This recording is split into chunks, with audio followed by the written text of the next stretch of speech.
Schere, Stein, Papier. Welcome back to Friendship Knits. This is Andra and I'm Anita, and today we're coming to you with another episode of our knitting podcast. Yes, we follow a common knitting podcast structure. So first we start with our finished project, then we continue with our work in progress, and at the end, if we do have any plans, we're also going to talk about those. Yes, today I'm wearing the camisole number 9 by My Favorite Things Knitwear, which I knitted in Knitting for Olives Pure Silk in the color Poppy Blue. I'm wearing the Fausta bralette by Loki Bold Knits. The yarn that I used was Long Yarns Merino 400 lace, and I took it double. My only finished project is the Zipper Sweater Light by Petite Knit. It is a raglan constructed zipper sweater, and I made it in the size S. The gauge is 20 stitches for 10 centimeters or 4 inches with needle size 4 or US 6. Because I swatched originally for like the normal zipper sweater by Petite Knit, I used the 4.5 millimeter needles or US 7. But then like accidentally met gauge for the Zipper Sweater Light because the other sweater has a gauge of 15 stitches in 10 centimeters. For the yarn, I used Long Yarns Merino Plus in the color Bordeaux. I knitted the sweater in the size S, so it will still have like a 30 centimeter positive ease, because it is for my boyfriend and he likes to have clothes that are a little bit oversized. The only modifications that I made were I made the zipper, the neck, the collar a little bit shorter, like 2 centimeters. So because I saw like in the pictures, in the project pictures, that it kind of like ends, it seems to end like here sometimes for the people, and I just really don't like that on myself. So I just kind of assumed he wouldn't like that either. And changed that, and then I also made the ribbing at the body a little bit smaller and also at the sleeves. It is like the perfect pattern for an adventurous beginners because it has like all the fun stuff like the short rows and the raglan increases, but it's also like quite understandable, nothing too complicated, and she really like you can really follow the pattern easily. I feel like she really explains it well.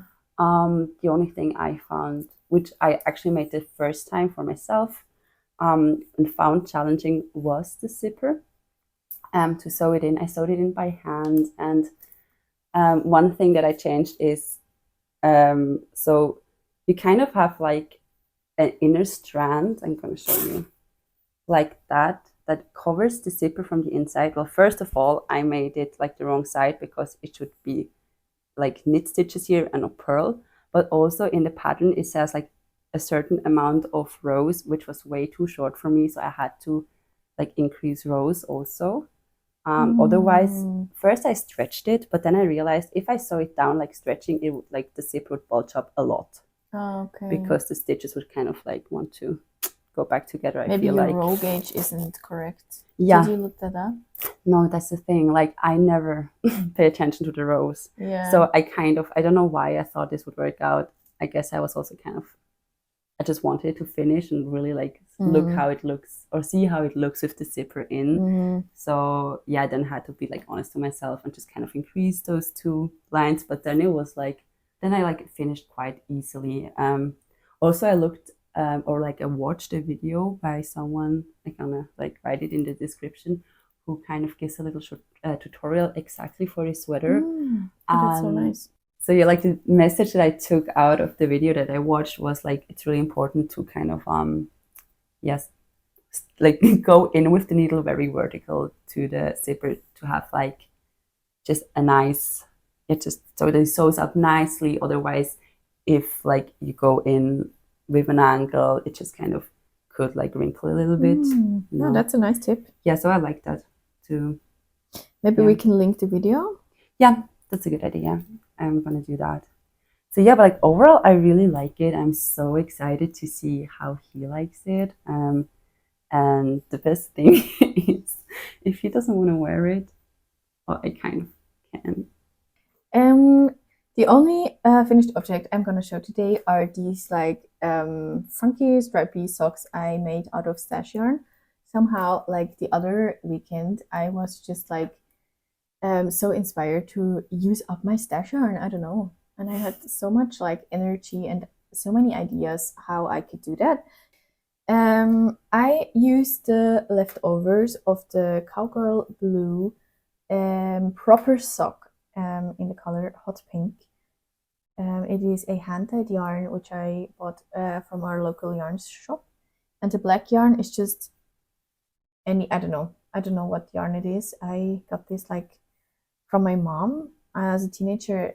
She let me choose a lot of her stash yarn, and a lot of them don't have tags anymore, so I just paired it with this, and I just hope it is sock yarn.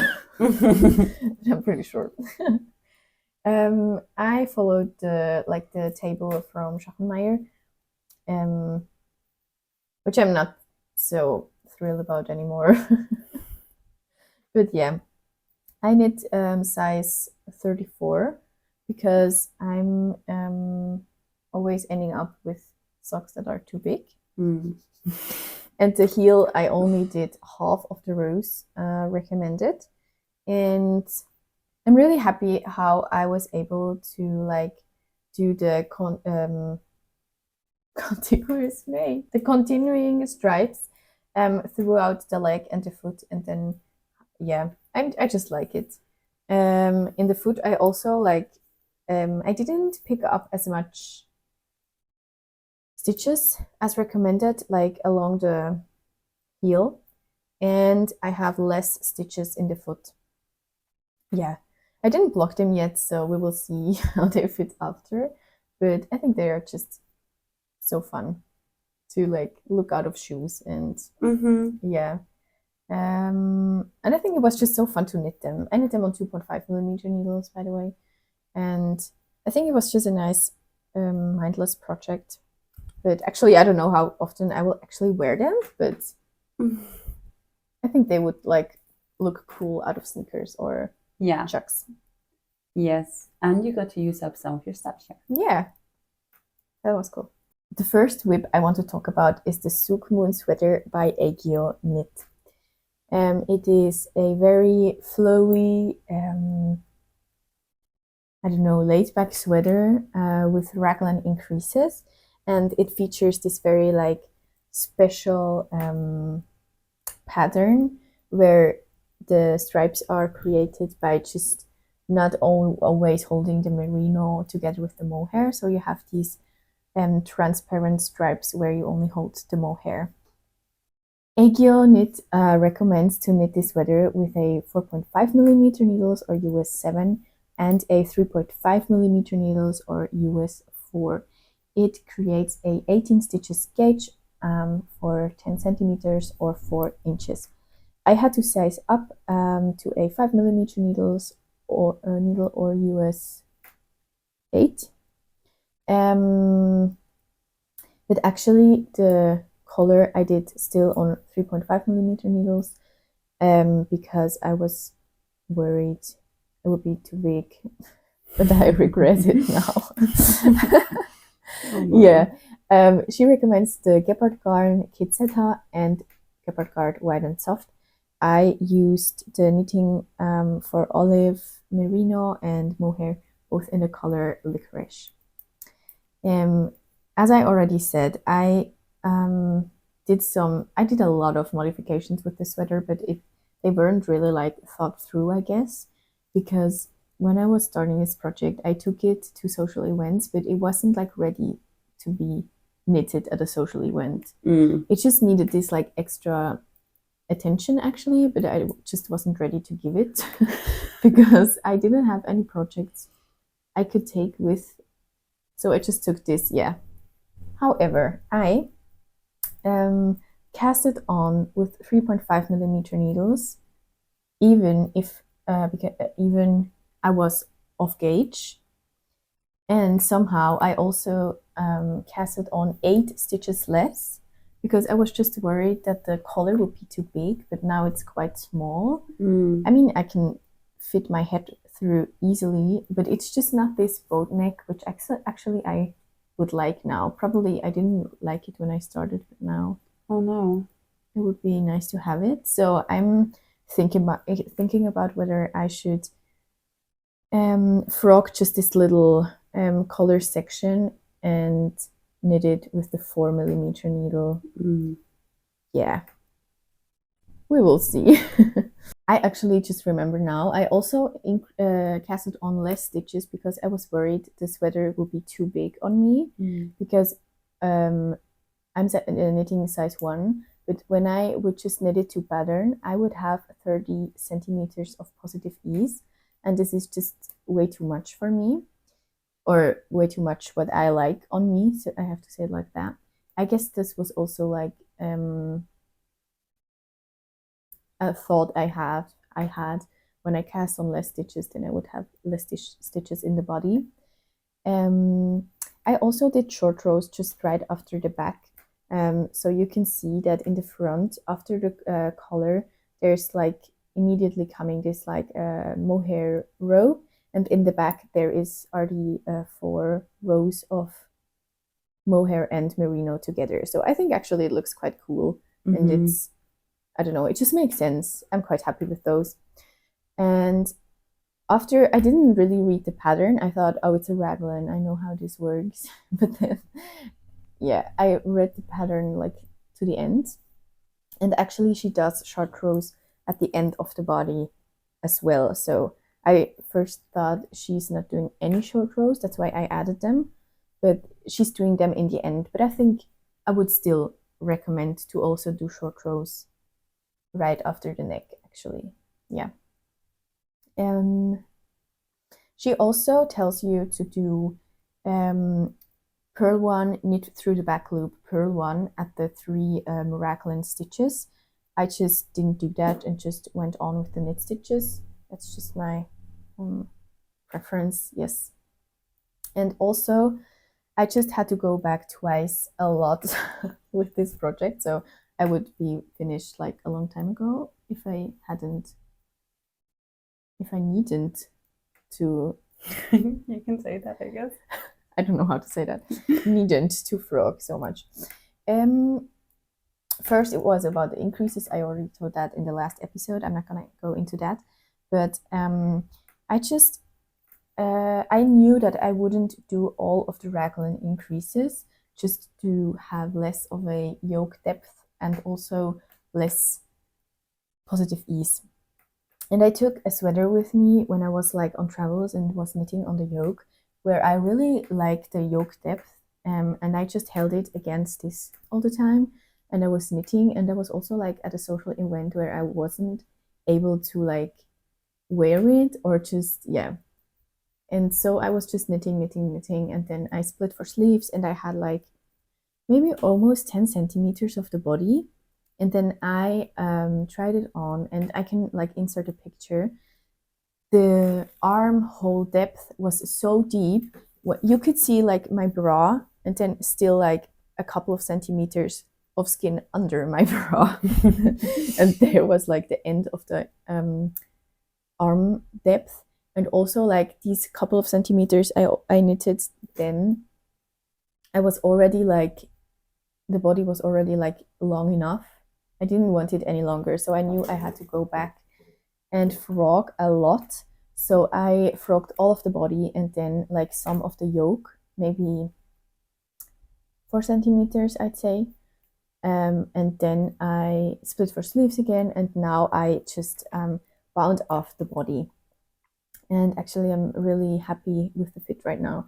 And I will, I didn't count the stitches I had. I could have done that. So we will see how it goes. But also with blocking, she says because of the mohair, it might be the case that it grows a lot in length. Yeah, we will see how that goes. But I'm still like happy to knit on it, and I'm not yet demotivated, even if I had to go back that much. Yeah. And what I also want to say is that the pattern isn't very clear to me. Like I mentioned that already with the raglan increases. But also with the short rows, she wants you to do before binding or like starting to ribbing at the end of the body. She just doesn't like explain it well at all, I think. I have to admit that I didn't like read the pattern that carefully. But still, like when I stopped at this point, I really want to like look up. I sometimes still like didn't really understand what she wants to tell me. And I think the pattern is very good for someone who already like did the methods already like once, for example, the short rows. I mean, when you're used to do short rows, you will get what she means, but I don't think that it's a very good pattern for someone like who doesn't really know how to do it and is just very new to it. So in case you want to knit this pattern and you aren't that experienced, maybe like knit it with a friend or I don't know, like someone you can just ask or yeah. So I only did one short row because I only got like really what a unit wants to tell me after talking to Andra about it. So I only did one short row, starting at the beginning of round and then knitting along the back, knitting to the other marker, so to the other like to the center of the other underarm, and then knit as much stitches as she recommends. The first like number she tells you, and then I went back on the other side again to the beginning of marker, went into the front, and then back to the beginning of marker. Then I knit one round after the German short rows, just with both yarns, and then I added 2 rows of mohair, which she didn't recommend either, and then I did the ribbing because I wanted this last mohair around before of the ribbing because I thought it would just look like the striping pattern would continue. Actually, I'm not sure whether I like it. Oh no. I mean, it's not. I don't think I don't like it, but yeah, I'm just like, yeah, I don't know. I think it still looks good. So yeah, so I'm gonna knit the sleeves now. Nice. And I'm really looking forward to have it done and wear it. So my first work in progress is the Late Summer Wrap by Pernille Larsen, or also known as Knitting for Olive. It is a continuous shoulder, it's called? Contiguous, I guess. Contiguous shoulder, yeah, like wrap cardigan. The suggested gauge is 20 stitches and 29 rows for 10 centimeters or 4 inches, with 4mm needles or US 6 and 3.5 millimeter needles or US 4. What was weird though is like, I met gauge with 4mm needles and the yarn that I'm using, but in the pattern, like the 4mm needles, I think never came up again, and it's all like the whole body is in 4.5mm needles or US 7. But yeah, like I might gauge with 4mm needles, so I just kind of stuck with that. Yeah, the yarn that I chose is Puno Fine by Mayo Yarn in the color Artichoke, and it is like a blend with baby alpaca, cotton, and also merino. Is it a blown yarn? Yeah, it is a blown yarn, exactly. I chose the size as S because I kind of was in between sizes. I mentioned that in the last podcast and kind of, yeah, hoped it wouldn't be too loose on me. But now when I try it on, the sleeves for me are too tight, and I even didn't do all the decreases that I'm supposed to do. So I just kind of hope it's gonna block out, or just with wears kind of, you know, like lighten up a little. But yeah, if that's not gonna happen, I'm just gonna like frog it or these sleeves and do them again. Something I changed about the sleeves actually is I made the finish different. Usually they would be just kind of a fold knitted, I think, and I just really like like ripped. What is fold? Sorry. It's just like all knitted and then fold, and then also here knitted. You know, there's like no ribbing. but I prefer Ah, like a little hug at my wrists. yeah. So I kind of want to do that. Also, I think I didn't change too many things apart from my usual mistakes that I ignore in the process. um, and also, like as I said, like the yarn, the sleeves are a little bit tight, but I feel like whenever I try it on, the body is really like loose on me. So I'm still glad I chose the smaller size. Yeah, and it is the second pattern that I've knitted by Pernille Larsen, and the other one was the Alex hood. And both patterns are like, I just feel like whenever I'm doing it, I feel like the construction is just so interesting. It feels like she really put a lot of thoughts into the details. Like, I don't know, like for the continuous shoulders, but also like here how the wrap is like knitted on. It just feels really thought out, and it never gets boring. Like with her patterns, I feel like every step is just really interesting, but then also means, of course, that you have to pay attention. And that's like what challenged me sometimes. But yeah, I love like the combination of the yarn and the pattern too. I feel like it's like exactly what I imagined, from the whole like kind of feel that it has, like this springy light, Yeah. like cardigan for nice evenings. Where? Honestly, I just held myself back. I had a picture, but it's just like the perfect cardigan for like reading sessions in the evening in the garden with your friends, Yeah, drinking some lemonade. I get that. Yeah, and if you get chilly, you just kind of like throw it over. I looking forward to doing that. I never read in the garden, but what not I is kind of love your become like pictures and scenes. It's perfect. the like I have the reason I changed now my projects that I'm knitting while filming is because I made a mistake down here with the wrap. Yeah, like you said before with the Sook Moon Sweater, it is a pattern you have to pay attention to, because I was also like, I felt like I got it and just kind of repeated the rows, but then realized it's not meant like that. So I have to frog it a little bit. But I kind of wanted to finish it today to, yeah, it was like kind of like in a weird situation with the 3 projects I'm working on, because for all of them I needed the same needle size, and Oh no. I didn't like even think of asking you for an extra pair of needles. So it just kind of was like, oh, I have to finish the zipper sweater so I can finish the wrap band of the late summer wrap. So oh sorry, that was the needles. So I can start the other project. So now it just kind of, I'm glad I finished the zipper sweater. These exist, so yeah, of course I'm just gonna use that, which is way much smarter. And now I can start top. Nice. So my second whip is the mixed Rib Cami by Florence Miller, which we're actually hosting a knitting along together. So in case you want to also cast on a mixed Rib Cami, or it is already on your needles, feel free to join with the hashtag mixed Rib Cami Cal.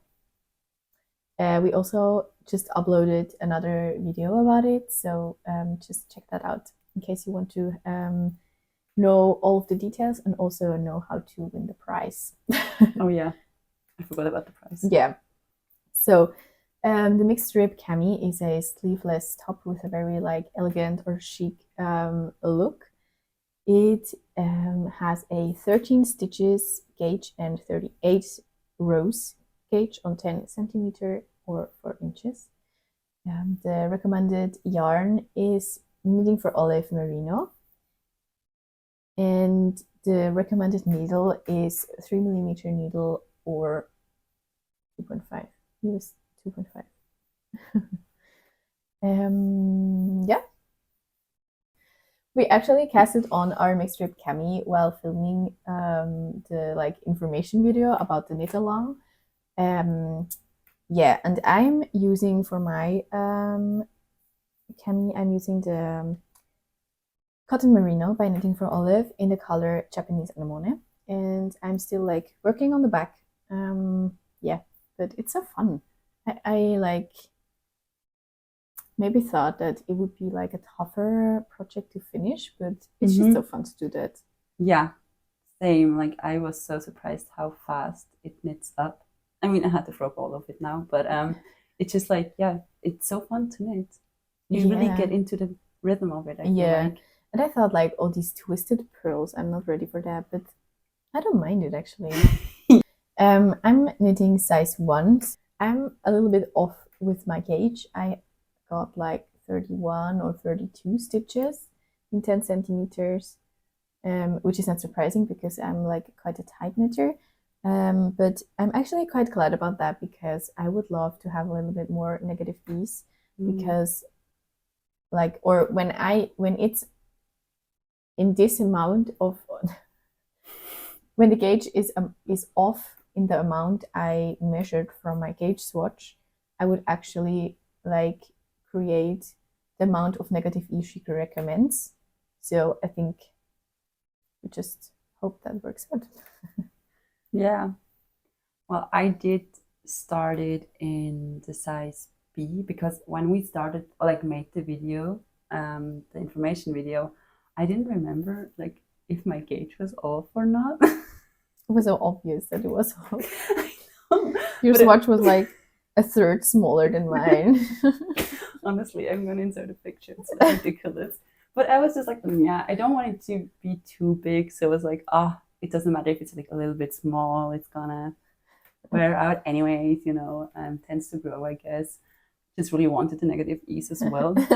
But then like my gauge was like 8 stitches off in 10 centimeters. I had to like rewatch like a planning video, I guess, like that we made to see what I said back then because I guess I didn't write it down. Yeah, and like that was like one thing. But like when we started knitting, I also realized not just that I'm off with my size, I also realized well, the thing was with that, it was kind of cool because like the next size, like C or like size 3, would have been like the same amount of stitches for like the beginning. So I was like, just gonna like follow now the C instead of the B. I was so happy about that. But then I realized when I saw your progress, I was like, oh my God, like you have drape and mine was like stiff as a board because I'm knitting it with long yarns, Merino 400 lace, but held it double with the female lineage needles. So now like I'm starting it again on 3.5 millimeter needles US 4. And I just like, yeah, I'm not sure yet if I'm gonna do the size 2 or 3 because I mean you don't need to have like to decide now because I mean you can then measure your gauge at the camisole. That's perfect. Exactly. Like I'm so happy about that, honestly. But yeah, that was it wasn't even that frustrating because I wasn't that far yet. But yeah, chaotic, I guess. Looking forward to see your projects, your yarn choices, progresses. I mean, like you see, it's a very okay struggle to make mistakes. It's part of the process. So I'm just really happy to share that with you and see what you can share.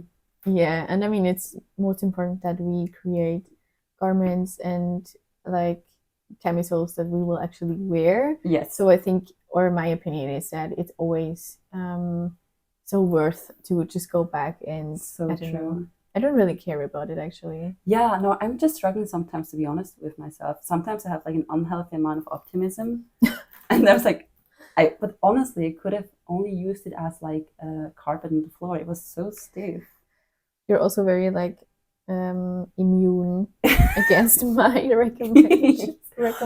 No, like even worse. I feel like if you say something, sometimes I'm like, nah, not really like gonna make the experience, so it sticks in my head. And sometimes I don't even like say something like really. I just like say it like a question. Obviously, it's like I can feel it when you want to say something, but you never like say it directly. You never like, oh, that's too big. You should change that. You're like so soft, like with a child. Like, oh, do you think that might be like off gauge? Off gauge, like just a tiny bit. Or like, have you ever measured it? Like exactly. Do you remember like your last project you had to frog because you made that maybe like mistake modification? It's like the same. Yeah, it's like so soft. And I'm like, I know she's right, but we don't know yet, I guess. You never know.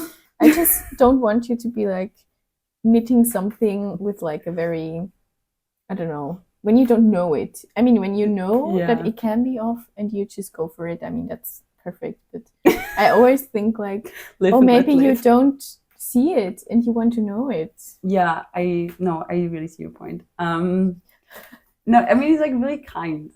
You've grown. Yeah, I've grown as a person and as a knitter. I would say now with the information that I have as a medium knitter, I would say Wow. I there's nothing I regret in life. Okay, cool. On my birthday, I went to our local yarn shop and I thought I would just like browse a little and just be around yarn on my birthday. Sure. And the owner of the shop just like came to me and was like, Anita, we have new yarn. Come and see. And I was like, oh, nice. And it was like still in like plastic bags in the shop because she didn't like came around to like put it into the shelves. So it was like very. Oh my god. Wow. And then I bought exactly this yarn. It's called Janen and it's also from Wollspinnerei Fetch. It is a produced and spun yarn in Switzerland. That isn't a sentence, but we will go with it. It is a fingering weight yarn. It has 400 meters on 100 grams, so 200 grams or 200 meters on 50 grams. I was like really on the fence what I want to do with it. First, I thought I would do the Maggie Best by Petit Knit, but I couldn't reach the gauge, and it is like very unregular spun, or not very, a little unregular spun, which I like. But for the Maggie Vest, I think I wanted to have like a more polished yarn. Yeah, so I came away from that. Then I thought, wow, the Fleur top by Woolbird would be lovely in that color, and also like the meterage would like add up. Then I did a gauge swatch, but it looks just so wonky with this like unregularity of the yarn. Yeah, I just really don't like it. I mean, I'm really looking forward to knit this top another time, but definitely not in this yarn. So I was just like so unsure what I want to do with it. But I also knew, or I saw like on the gauge swatch where I held it double, that it just looks so much more regular when I hold it double, and it just like evens out a little bit the yarn. So in the end, I went with the Yoreum top by IKEA Knit. It is knitted on 4.5 millimeter needles or US 7, and had which creates a gauge of 17 stitches in 10 centimeters or 4 inches. She uses Isugur Alpaca 1, Isugur Japanese Volume, it's the cotton of Isugur, and Isugur Yarn Trio 1. And she holds it all together, so 3 strands. And I think I'm able, or actually I'm not able to meet gauge, but I like it again because she, like the smallest size is just a little bit too big for me. But when I'm off gauge, I think I can just like calculate how much positive ease I want, and then like choose my size according to that. So maybe I will knit like size M or something like that, and then I will achieve like the amount of positive ease I like. Yes. As I said, I just did the gauge swatch, but I haven't started, and yeah, I'm really looking forward. Like yesterday, I was just a little bit worried that I wouldn't, or I will never be able to wear this top because it has lace, so it's like more a summer top, but still I'm knitting it with like 2 strands of wool. But I think I will also be able to wear this in winter, and we'll just see whenever whenever I will be able to wear it. And on the other hand, like wool is very breathable and also like warm, how is that called? Like temperature. Yeah. I mean, yeah. So, but we will see. Maybe it will be a flop, but I just love the color. I'm right now just all over this like periwinkle color, and yeah.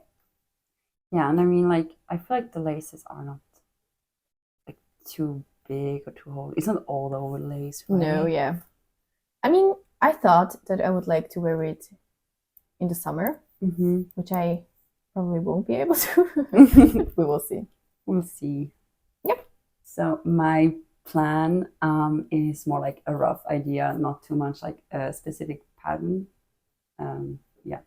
So I like when you watched, or if you watched our last podcast, like I like finished a baby dress out of my stash yarn, and then like kind of also talked about the idea to use up some of my stash yarn by making gift knits for babies. So I kind of came up with the idea to make like even like a little baby set if there's like future parents, or like maybe even for the babies that are already here. Let's see how fast I can knit them up before they grow out again. That's like really an issue. I feel like time just passes so quickly. Yeah. And I already chose out the yarn that I'm gonna like make that set in, because I have a lot of like cotton yarn and different kind of yarn where I only have like 1 to 2 skeins, because a lot of them I bought in thrift shops or like outlets, and just kind of never really had an idea for them. And I also made a bundle on Ravelry. I tried to choose only like 3 patterns, except for the romper that they cost a little bit, just because it was like the only one that I liked the fit of when I saw it on the project pictures. Yes, and so I'm gonna make it public, so if you want to have a little look in it, you can do that. And we will also link it in the description box. Definitely, it will be linked. So that's that. I guess you're gonna see, or I hope you're gonna see like a little bit of those projects also in the podcast. I guess saying it that right now tries to motivate me to actually do it. So we'll see. Yeah, but I mean, it's fun to do baby knits. They're really so fast and it is. Yeah, I'm really looking forward to it actually. So we're at the end of today's episode. It was so fun to have you here, and we would love to hear what you were knitting while watching this podcast. Maybe check out our Cal and use the hashtag so we can find your projects. And I'm so excited to see your projects. Have a good time, and thanks for watching. Bye.